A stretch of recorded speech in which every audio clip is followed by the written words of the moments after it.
મહેસાણાના સતલાસણામાં ખેડૂતોના સિંચાઈ માટેના પાણીના પ્રશ્નોને લઈને મીટિંગ ભરાઈ હતી।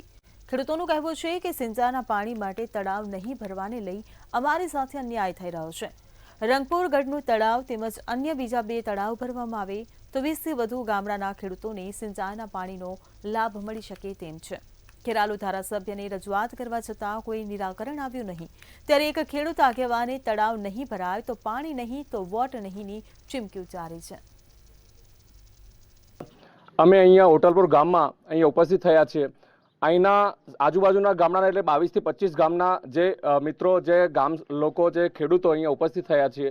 અમારા વિકટ પ્રશ્ન એ જ છે અહીંના જે આઝાદી પછીનો કે જે અમે પાણીની સિંચાઈ માટેનો જે પાણીનો પ્રશ્ન છે એ કેટલાય વર્ષોથી એમને એમ જ છે। અમે જ્યારે પણ રજૂઆત કરી છે તો એમનો કોઈ પણ નિકાલ આવ્યો નથી। અમે સંસદ સભ્યશ્રી તેમજ ધારાસભ્યશ્રીને અને મુખ્યમંત્રીશ્રીને પણ અમે રજૂઆત કરેલી છે, છતાંય અમારા પ્રશ્નનું કોઈ પણ નિવારણ આવતું નથી અત્યાર સુધી। મારો કહેવાનો પ્રશ્ન એવો છે કે અહીંયા કાજીપુરાથી ધારાવણિયા સુધીના તમામ જે સૂકો વિસ્તાર છે, ડુંગરાળ વિસ્તાર છે, છતાં પણ તેઓ પાણીની આટલા બધા તળાવો હોવા છતાંય પણ એક ટીમ્પે પાણી ભરાતું નથી।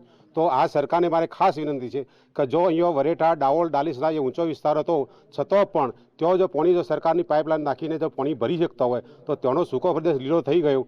તો અમે ઈવાણા કરતો નીચા વિસ્તારમાં છીએ, તો સરકાર કેમ આવો અન્યાય કરી રહ્યો છે? અમારી રજૂઆત છે કે બધા તળાવો પાણીથી ભરાય। જો અમારા કરતાં ઊંચા વિસ્તારમાં પાણી જાય છે તો અમારા તો એમના કરતાં પણ નીચો વિસ્તાર છે, તો અમારા ગામના તળાવમાં પાણી કેમ નહીં આવતું?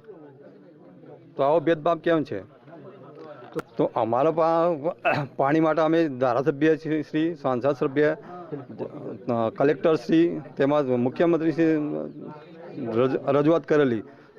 રજૂઆત કર્યા પછી સર્વે કરવામાં આવ્યું। સર્વે કર્યા પછી 53 લાખનું એસ્ટિમેટ બનાવવામાં આવ્યું। એસ્ટિમેટ બન્યા પછી પાછું એ એસ્ટિમેટ રદ કરી દીધું।